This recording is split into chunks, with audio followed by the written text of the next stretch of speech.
This time on 15 Minutes You'll Never Get Back. There's something you need to understand about women and underpants. Charlie's brush with celebrity. And why do dogs eat grass? I'm Dale. And I'm Charlie. All that and more on this episode of 15 Minutes You'll Never Get Back. Well, interestingly enough, here's a Charlie fun fact. So the year of the COVID puppy. Oh, yes. A lot of us are new puppy owners and learning little things about them. For example, the other day we touched on, is it okay for the dogs to have ice? Right. Now the latest in dog drama. Why do dogs eat grass, and is it safe? Yeah, I've heard things, but Now, is it normal for dogs to eat grass? Is it not normal? My puppy, in the last little while, I've noticed that she tends to go for the grass. Now, your puppy, though, it's almost like a toddler. They'll grab anything, put in their mouth. Well, that's what I was thinking. Puppies I'm like, are she's kinda almost she's almost 8 months old, so this is about the time where anything that can go in the mouth is going in the mouth. Yeah. So, if your little buddy is eating loads of grass, it could be a sign that they are currently not getting a balanced diet, meaning their dog food sucks and they don't want to eat it. Well, that's your dog's way of telling you that this kibbles the shit. Okay. Also meaning that your dog isn't getting enough fiber, and they will try and boost it by eating the grass. Now, again, and I've heard stories like, oh, well, maybe your dog has, stomach issues, which is why they eat the grass. The other thing is, like, just when the dew's on it or it rains, they like the water off the grass. But you have to be careful. While grass itself may not harm the dog, there's pesticides, right? Yes. Now, fortunately, most of the lawn care people that spray, they put those signs up to tell you. Yeah. Also, you've got to be wary that in the grass, there are other plants. There's other things like dandelions, other plants that actually could be quite toxic to your animal. Yes, yeah. So that's something to keep in mind. But basically, they're saying it's all right for the most part, but it could be a sign that they're not getting something they need. I think the dogs eat grass because we don't give them edibles. It's as if our ship has come in. We do this anyway, so why not get paid for it? There is a Toronto casting call where you can get paid $1,600 each to drink wine with your friends. Stop it. Really? Milo Casting is looking for friends to appear in a new ad for a wine campaign. To audition, you just need to snap a few cute pictures of you and your friends and send them in. We must have enough pictures of you and I. You know what's funny? I Googled us to see, and I actually only found one picture, and it wasn't with wine. So there are wine pictures out there. Well, I know there are. They have been buried. I know. No, I know. I'll find them later. Okay. I'll find them. All right. The submission deadline is tomorrow, Friday at 9 a.m. Okay. The shoot is actually going to be held October 21st and 22nd. We're going to be off those days. Just in case you're wondering where we are, that's what's happening. And according to the Post, the company is just looking for people between...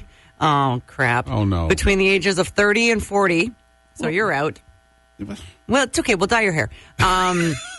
You need to be stylish with great smiles and a cool vibe. And, of course, all ethnicities and genders are welcome. Here's a better idea. Why don't you do a real wine commercial with real wine-drinking people? Stylish with a cool vibe.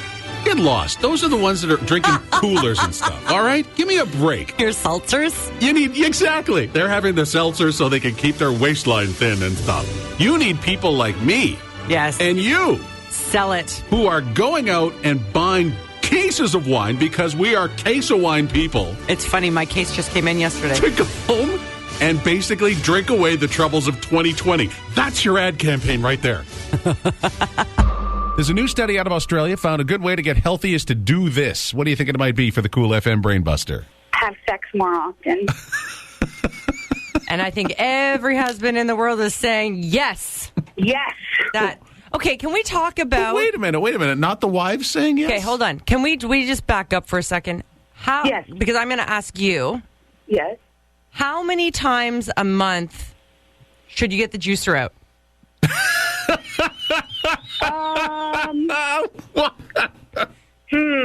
Probably about 5. A month. Yep. Okay.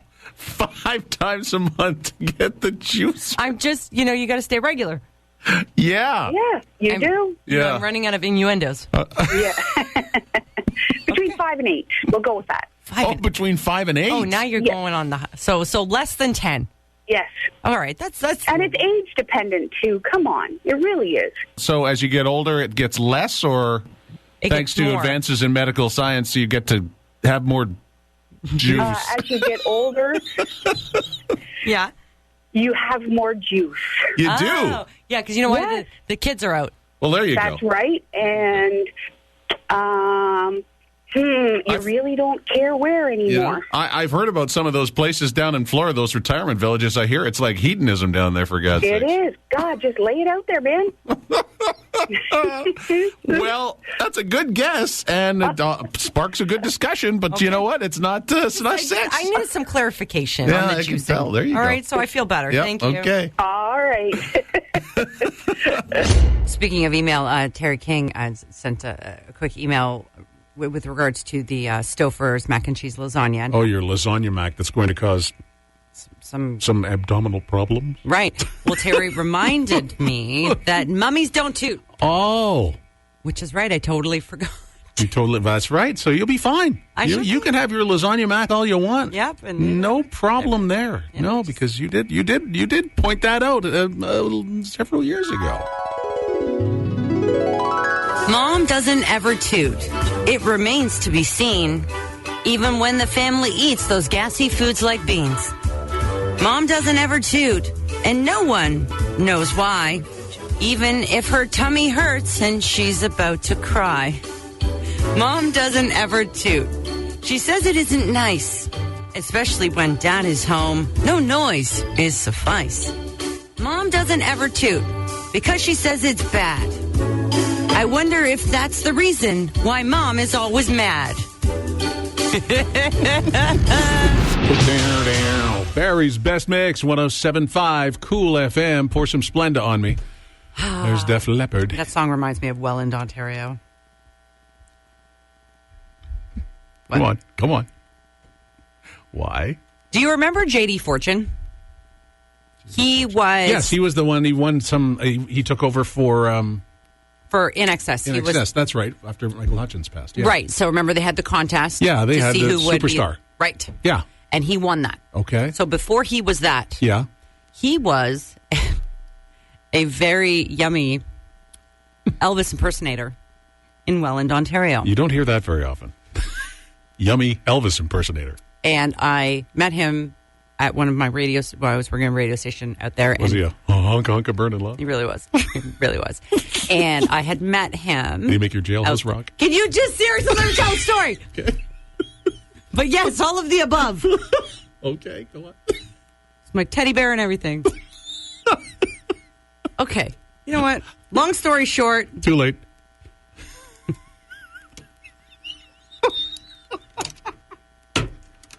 Aren't you glad you get 3 days He- away from me? he loved Def Leppard, and so did I, for that matter. And we would like hang out in a park in his car, listening to Def Leppard in Welland, Ontario, which is why Pour Some Sugar on Me reminds me of J.D. Fortune, who was an Elvis impersonator back in the day. Good night. The book and movie will be soon. 1 in 5 women wear their underwear for days. Days? Days. I thought you only thought guys were guilty of that. No, us women are disgusting too. It's good to know. The survey of more than 1,000 women found that 21% will go multiple days. Oh. A staggering 1 in 10 will wear their bloomers for 3 days or more. Wow. Reasons include saving on laundry time, cost, environmental reasons. They forgot laziness. Environmental reasons. That's a good one. Over half will wear their underpants to bed after a full day in them. The older population is more guilty of this. I will do that, but I will the next morning change them. Oh, geez. Well, we appreciate that. You're welcome, because I Yeah. did that last night, and I did change them this morning, so you're welcome. Good. It's a clean Gitch Friday here with Charlie. Johnny Vigiano went through my locker. He saw the lifts in my shoes. He knows I'm heightening.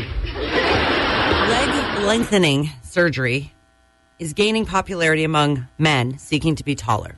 I actually saw sort of a little sort of news segment on this, and there is a surgeon in Montreal in particular that they focused on that has been doing this procedure. Why? Because why not? But I guess, you know what? It's all relative, right? Like the struggle is real. Like a man that might be shorter, you know, between like 5 whatever and 5'7", it's actually been studied that they tend to get less respect than men that are taller. Well, when you get on an airplane, I'm walking past those guys is sitting there nice and comfortable, and I'm going, respect. Okay. Well, there's the perk. But leg lengthening, for what it's worth, is an intense, very expensive process. Wouldn't they have to do the whole body, though, like really? So it all kinds of looks proportional? Well, it does. So what it does is, and again, I saw this little, you know, news feature on it. It's $75,000. Now, a lot of it is covered by insurance. Okay. 4-hour operation. Now, involves cutting the thigh bones in each leg and inserting rods inside them. Then, over the next 3 to 4 months, the rods are slowly sort of lengthened by up to 1 millimeter per day. So it's kind of day. like, it's like a crank. It's like, I guess. Oh, okay. Yeah, via this external remote control. Oh, my God. Yeah, new bone grows over the rods. So you need extensive physiotherapy, requires like 4 months of like physio, like 3 to 4 days a week. Yikes. Then finally, the final step is removing those rods. And men can see quite a difference in this. But in the long run, you know, I guess if this is a struggle. Being short. Yeah. But still, can you imagine the uncomfortable conversation when you have to excuse yourself so you can say, I have to step into the next room and stretch my bone? Today. Yes? Is. Good. I've been waiting for. Haven't had good in a while. Today is International Chocolate Day. Well, give me a Snickers and call me Zitface. I think a lot of us have seen these pictures kind of circulating on social media. And now I finally had to get to the bottom of this. And I hope this doesn't fly. What is it? Double-decker airplane seats could be a new kind of hell for economy flyers. Oh, my God. So not the double-decker planes, which we've had for some time. Right. They're talking about stacking seats. So somebody's going to be sitting above you. Right. Like bunk beds. Kind of just like the buses, but they're kind of like wedged. So the bottom person, essentially, like your butt is almost on the floor and your legs are kind of spread out, like they're out straight. Uh-huh. And then you've got this other seat, but your head is like 4.92 feet of space between the seat and the top of the plane, which means that doesn't give you a lot of head space. So they're saying that the overhead where you would put your carry-on, that's all going to be in the center now. Okay. So the designer of this argues that coach passengers already have to crouch with the seats that are currently available. They're not comfortable. The middle seat is already held for a lot of people. Okay, so the way I'm hearing this, it's just for somebody who flies somewhat frequently. Mm-hmm. This sounds really just disturbing to me. It looks horrible as well. So let me get this straight. So I'm strapped into a tube to begin with, right? A tube with wings. That's basically what a plane is. Yeah. Flinging me across the continent. Great. 100%. That's number one. Now I'm going to be sitting beneath somebody or above somebody. Either way, I'm going to be crushed. Yes. So I'm in a tube with wings, crushed. Yes. Now, worst off, the person above me could fart. Now, I'm sitting in a tube, crushed, and somebody behind me has broken wind. And if that plane goes down, that's the last thing I'm going to remember. I'm crushed in a tube and somebody farted on me. Amazing, yes. Wow. Yeah. They should put that on the flyer. Yeah, this is your captain speaking. Welcome aboard Stackham Airlines for our nonstop flight to Sydney, Australia. We'll be getting underway shortly, so I'd like to ask the folks on the top to ensure that the passenger below them is in the upright and secure position for takeoff, and if the passengers on the bottom can ensure that all carry-on is safely wedged between their thighs. Once we're up at our cruising altitude, our cabin crew will begin our in-flight service, tossing juice boxes to row 2 and rolling Timbits to our guests in row 1. Our in-flight film is Sylvester Stallone's classic, Over the Top, for obvious reasons. So we'd like you to just settle in, let your legs get numb, enjoy your flight on Stackham Airlines, and wonder why the hell you didn't spend the extra money to fly Qantas. Hey, thanks so much for tuning in. If you enjoyed that 15 minutes you'll never get back, follow and subscribe. More on Dale and Charlie at 1075coolfm.com. Download your favorite episodes there or at Spotify. Leave a review so our egos can get inflated. Waste your time next week.